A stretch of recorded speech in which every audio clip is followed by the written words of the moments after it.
Right now, you are almost certainly paying for something you forgot you signed up for.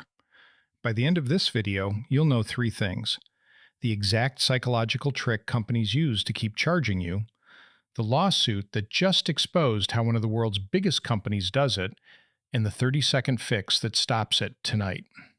But first, the number that started all of this. Ask the average person how many subscriptions they're paying for, and they'll guess around 6. Track their actual bank statement, and the real number is closer to 12. That gap between what you think you're paying for and what you're actually paying for isn't a memory problem. It's not that you're bad with money. It's a business strategy, and it has a name inside the industry. They call it negative churn. The longer you forget you're subscribed, the more the company earns, with zero extra effort on their end. No new customer to find, no new product to sell, just silence working in their favor. So what exactly is a company doing on purpose to create that silence? You'd think canceling a subscription should just be the opposite of signing up. Click one button, done. That's not how it's built.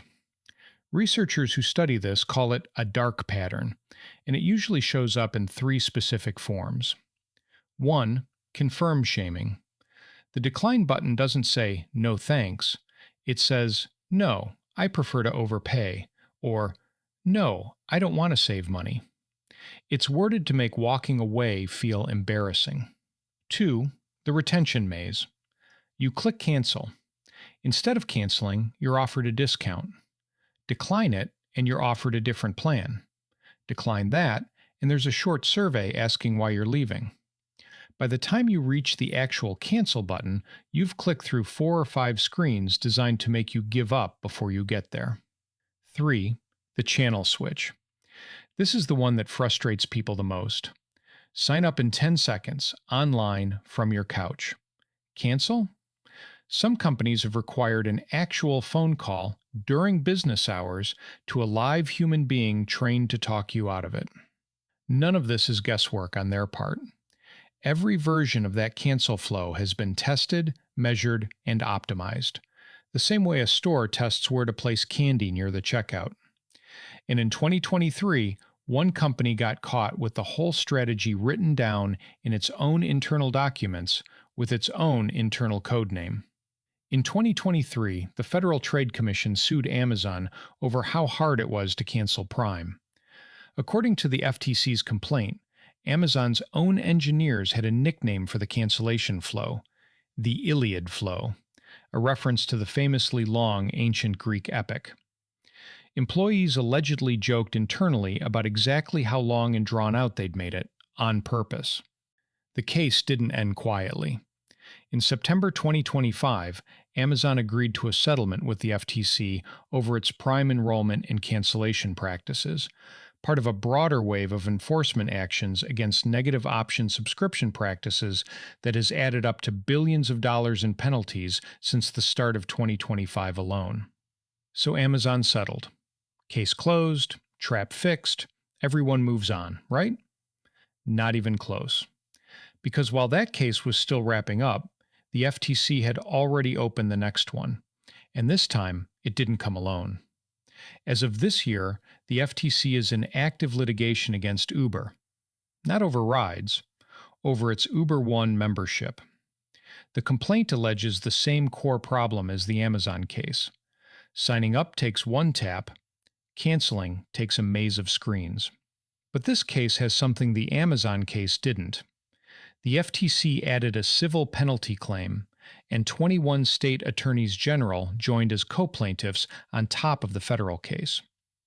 That's not one regulator sending a warning letter. That's 22 separate government law enforcement bodies at the same time agreeing this exact pattern is worth punishing with real money. So here's the question that actually matters. If regulators keep suing over this same trick, case after case, why hasn't it simply been made illegal already? It almost was. In October 2024, the FTC finalized a rule that would have required every cancellation process to be exactly as easy as sign up, across every industry, no exceptions. It was called the click to cancel rule. 9 months later, in July 2025, a federal appeals court threw the whole thing out. Not because the idea itself was wrong, but on a technicality. The court ruled the FTC hadn't followed the correct procedural steps while writing it. You'd think that's the end of the story. Rule dead, companies free to rebuild their mazes. But here's what actually happened next.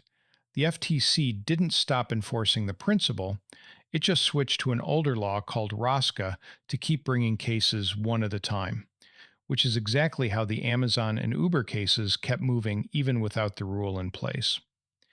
And in January 2026, the FTC quietly restarted the entire process of writing the rule again from scratch. As of right now, that new rule still doesn't exist. It's sitting in early drafting stages with no confirmed timeline. Which means, today, the only thing standing between you and a subscription maze isn't a law protecting you, it's you, noticing before they're hoping you won't. Here's a pattern that shows up constantly in complaints filed with regulators. Someone signs up for a free trial during a busy week, the trial quietly converts into a paid plan, and it takes them months to even notice the charge, by which point they've paid for something they used exactly once. Multiply that by millions of people across dozens of overlapping services every single month. That's not an accident, and it's not bad luck. That's the entire business model working exactly the way it was designed to work. The fine print isn't hiding from you, it's counting on you not to look. Here's the 30-second version of not being one of those millions. Open your bank statement right now. Filter for recurring charges. Anything under $20 that you can't immediately name in half a second, that's the one built to be small enough to ignore. Cancel it. Not downgrade, not pause, cancel. Billions of dollars in penalties. 22 government agencies suing one rideshare app over a single button.